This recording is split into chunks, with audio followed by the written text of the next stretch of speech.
नमस्कार, मैं दानिश अंसार और आप देख रहे हैं पीआरबी। मिडिल ईस्ट के बीच में बसा एक छोटा सा देश इजराइल पिछले एक साल से लगातार, चाहे वो गाजा हो, लेबनान हो, लाशों का अंबार बिछा रहा था। लाश जो है वो बिछाए जा रहे थे, लगातार बमबारी जारी थी। अब तक जो लड़ाई इजराइल की थी वो गाजा एक संगठन से, लेबनान एक संगठन से लड़ाई थी, लेकिन अब लड़ाई बढ़ गई। वो ईरान जो कल तक सिर्फ धमकी दे रहा था, वो ईरान अचानक रात में जब इजराइल में लोग नींद में सो रहे थे, इजराइल आर्मी खराटे मार रही थी, अचानक 400 से ज्यादा जो है रॉकेट जो है, बैलिस्टिक मिसाइल जो है वो इजराइल के सैन्य ठिकाने पे जाकर के फटता है। तो नेतन्याहू की नींद भी उड़ जाती है और नेतन्याहू भी भागते हुए घर से बंकर में देखे गए। वीडियोस वायरल है कि नेतन्याहू बंकर की तलाश में रहे और नेतन्याहू घंटों बंकर में रहे। मिडिल ईस्ट के जो न्यूज है, जो न्यूज कवर करते हैं, उन वेबसाइट पे तमाम खबरें मौजूद है। स्क्रीन पे भी आप देख पा रहे होंगे कि नेतन्याहू बंकर में भाग रहे हैं, घंटों बंकर में रह रहे, इतना डर है। लेकिन इजराइल की मुसीबत किस तरीके से बढ़ रही है वो आप जरा देखिए। भारत की बात बीच में आ गई है। भारतीय प्रधानमंत्री नरेंद्र मोदी ने आज जो बातचीत की है इजराइल के नेतन्याहू से, वो क्या बात की है वो आपको बताएंगे, जो चिंता बढ़ा दी है इजराइल के लिए। और ईरान के साथ भारतीय सेना युद्ध अभ्यास में उतर रही है, उसकी क्या खबर है, क्या खबरें चल रही है वो आपको बताएंगे। किस तरीके से इजराइल चारों तरफी घिर गया है, जरा सोचिए। एक तरफ लेबनान से हमला, दूसरी तरफ गाजा से हमला, और अब ईरान से हमला, इराक से हमला। तो चारों तरफ से जो है इजराइल किस तरीके से घिर गया वो आपको बताएंगे, सब कुछ विस्तार से बताएंगे। जरा देखिए क्या कुछ खबर चल रहा है, क्या चल रहा है, हेडलाइंस देख लीजिए आप। ईरान की न्यूज एजेंसियों ने बताया है कि भारत और ईरान फारस की खाड़ी में संयुक्त युद्ध अभ्यास करेंगे। ईरान हिजबुल्लाह का सबसे बड़ा समर्थक है।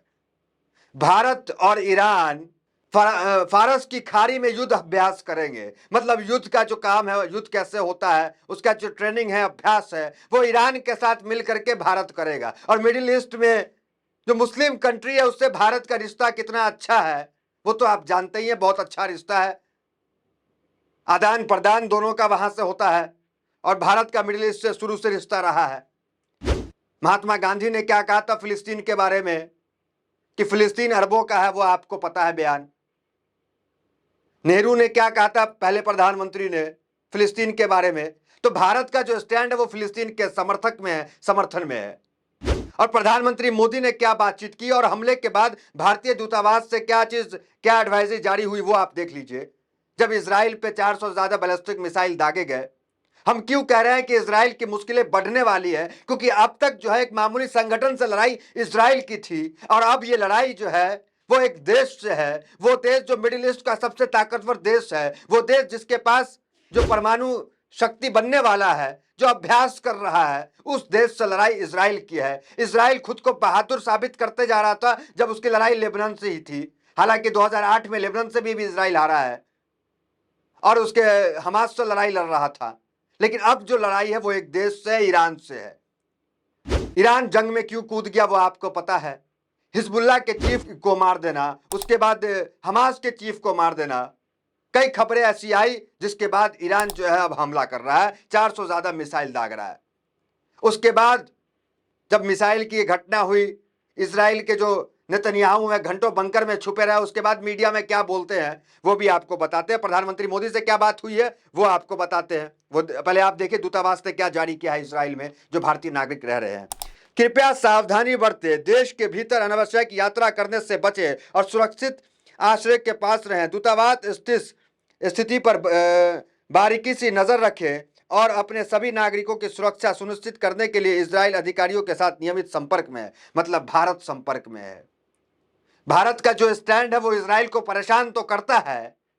प्रधानमंत्री मोदी ने जो बात की वो जरा आप देख लीजिए क्या बात हुई, क्या प्रधानमंत्री नरेंद्र मोदी ने बात की। देखिए, बातचीत के दौरान पीएम मोदी ने कहा कि दुनिया में आतंकवाद के लिए कोई जगह नहीं है। क्षेत्रीय तनाव को रोकने और सभी बंधकों की सुरक्षित रिहाई सुनिश्चित करना महत्वपूर्ण है। भारत शांति और स्थिरता की शीघ्रता बहाली का प्रयासों का समर्थन करने के लिए प्रतिबद्ध है।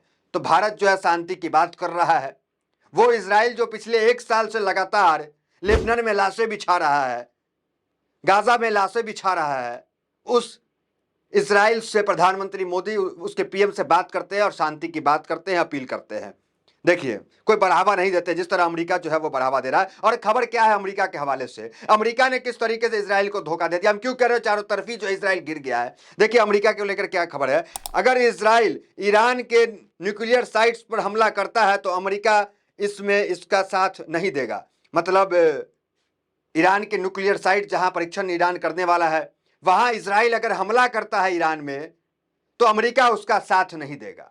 यह अमेरिका कह रहा है। सोचिए कि अगर इजराइल हमला करता है ईरान के न्यूक्लियर साइट पे तो अमेरिका जो है इसका साथ नहीं देगा। ये तो वही हो गया, आगे बढ़ा के पैर कदम पीछे खींच लिए। अमेरिका का क्या चरित्र रहा, दोहरा रवैया, किस तरह से ये विश्व गुरु देश जो है, विश्व शक्तिशाली देश किस तरह अपनाता है, वो आप यूक्रेन में देख रहे हैं। किस तरह यूक्रेन को आगे रसिया के खिलाफ बढ़ा करके ईरान किस तरह यूक्रेन का इस्तेमाल कर आज यूक्रेन जो है बर्बाद होने के कगार पे आ गया है, बर्बाद हो ही गया है। कितने बम रसिया ने वहां दाग दिए। यूक्रेन को सहायता के नाम पे 2-4 गोला बारूद भेज दिए, उसके बाद रशिया ने यूक्रेन में क्या तबाही मचाई। तो जंग जो है किसी के सहायता से नहीं लड़ी जाती है, और जो इजराइल सोच रहा है कि अमेरिका उसकी मदद करेगा और वो जंग जीतेगा। लेकिन ईरान ने जो हमला किया उसके बाद अब तक जो है, हालांकि नेतन्याहू ने कहा था कि हमला करेंगे, लेकिन अब तक कोई हमला नहीं किया गया। 48 घंटे 24 घंटे 48 घंटे का समय हो गया, अब तक कोई हमला जो है होने वाला 48 घंटा कोई हमला जो है इजराइल की तरफ से ईरान पे नहीं हुआ। ईरान क्या कह रहा है एक बार वो देख लीजिए, और ये आपको बताते कैसे जो है चरतरफा इजराइल घिर गया, वो खबर देखिए। आईडीएफ का कहना है कि पिछले 1 घंटे में उत्तरी इजराइल में लेबनान से लगभग 35 रॉकेट लॉन्च किए गए। इजरायली मिलिट्री के अनुसार पश्चिम गलीज की ओर से 10 रॉकेट दागे गए। इस रॉकेट से होने वाली नुकसान की पहचान की गई। बता दें कि इजराइल इस वक्त 4 मोर्चे पर सीधे हमास, ईरान, हिजबुल्ला और यमन के यहूती विद्रोहियों से सीधे युद्ध कर रहा है। उधर से यमन से हमला, लेबनान से हमला, फिलिस्तीन से हमला और अब ईरान से हमला। किस तरीके से चारों तरफ इजराइल घिर चुका है, जरा सोचिए। अमेरिका का कदम पीछे हट जाना, भारत का फारस की खाड़ी में ईरान के साथ युद्ध अभ्यास करना, ये क्या मैसेज ईरान को जा रहा है, ये आप समझिए। अब आते हैं गोदी मीडिया जो भारत की है, 182 देशों में जिसका 162वां स्थान है। मतलब भारतीय मीडिया का स्तर कितना गिरा है, इतना गिर गया जितना बरेली के बाजार में झुमका नहीं गिरा, उतना भारतीय मीडिया का स्तर गिर गया है। देखिए क्या हेडलाइंस भारतीय मीडिया चला रही है। ईरान ने जो है एक फुसफुसिया बम जो है वो भी माफ कीजिएगा, ये इजराइल जो है फुसफुसिया बम भी ईरान पे अब तक नहीं छोड़ा है। लेकिन क्या चला रहा है इजराइल रात भर से भारतीय मीडिया, वो देख लीजिए। इजराइल का सबसे खतरनाक प्लान, रातों रात ईरान हुआ तबाह। एक फुसफुसिया बम भी ईरान पे जाके नहीं गिरा है। 48 घंटे होने को ईरान ने 400 से ज्यादा बैलिस्टिक मिसाइल दाग दिए, लेकिन इजराइल ने एक फुसफुसिया बम भी ईरान पे नहीं छोड़ा है। लेकिन मीडिया क्या चला रहा है, भारतीय मीडिया देखिए, जिसका 182वें देशों में 162वां स्थान है, बरेली के झुमका के बराबर गिर चुका है बाजार में। वो उसका देखिए क्या चला रहा है। इजराइल का सबसे खतरनाक प्लान, रातों रात ईरान हुआ तबाह। इजराइल की सेना ने घेरा पूरा ईरान, दुनिया से एक देश खत्म। ईरान को खत्म करने के बाद भारतीय मीडिया कर रही है, युद्ध में कूदा अमेरिका, ईरान को अमेरिका ने घेरा, छिड़ गया भयंकर युद्ध, 2 घंटे में इजराइल खत्म। ये देखिए इंडिया टीवी का हेडलाइंस है, आज तक का हेडलाइंस है, जी न्यूज का हेडलाइंस है। ये मीडिया है गोदी मीडिया देश की, क्या हेडलाइंस डाल रही है देखिए कि 2 घंटे में ईरान खत्म, जबकि मैंने आपको बताया कि फुसफुसिया बम भी जो है ईरान पे इजराइल ने अब तक नहीं छोड़ा है। तो ये तमाम मामले हैं। और प्रधानमंत्री नेतन्याहू ने मीडिया में आके क्या कहा वो एक बार देख लीजिए। इससे पहले इजरायली प्रधानमंत्री नेतन्याहू ने सोमवार को ईरान की जनता से सीधा संबोधित करते हुए ईरानी शासन की कड़ी आलोचना की। उन्होंने कहा कि हर दिन ईरान का शासन आपको दबा रहा है और पूरे क्षेत्र को युद्ध और अंधकार में धकेल रहा है। ईरान के नेताओं की प्राथमिकता जनता का कल्याण नहीं है, बल्कि लेबनान और गाजा में फालतू के युद्ध में पैसे बर्बाद करना है। सोचिए अगर वह धन को जो ईरान के नेता परमाणु हथियार और विदेशी युद्धों में बर्बाद कर रहे हैं, आपकी शिक्षा, स्वास्थ्य और देश के विकास में लगाया जाता है। ये कौन कह रहा है, इजराइल के नेतन्याहू कह रहे हैं। जब 400 मिसाइल, बैलिस्टिक मिसाइल दागेगा उसके बाद कह रहे हैं। मतलब इजराइल ये चाह रहा है कि तख्ता पलट अंदर ही ईरान में करा दिया जाए, ईरान के लोगों को उकसाया जा रहा है। क्या मतलब इजराइल जो है वो सक्षम नहीं है जवाब देने के लिए कि वहां की जनता को जो है दिग्भ्रमित किया जा रहा है और उकसाया जा रहा है कि आपका नुकसान है, आपके शिक्षा स्वास्थ्य पे पैसा न लगाकर जो है मिसाइल पे पैसा लगाया जा रहा है। ये इजराइल कह रहा है। आगे क्या कुछ आता है ये जो कॉन्फ्लिक्ट चल रहा है उसको लेकर के सबसे पहले ब्रेकिंग न्यूज आपको बताएंगे।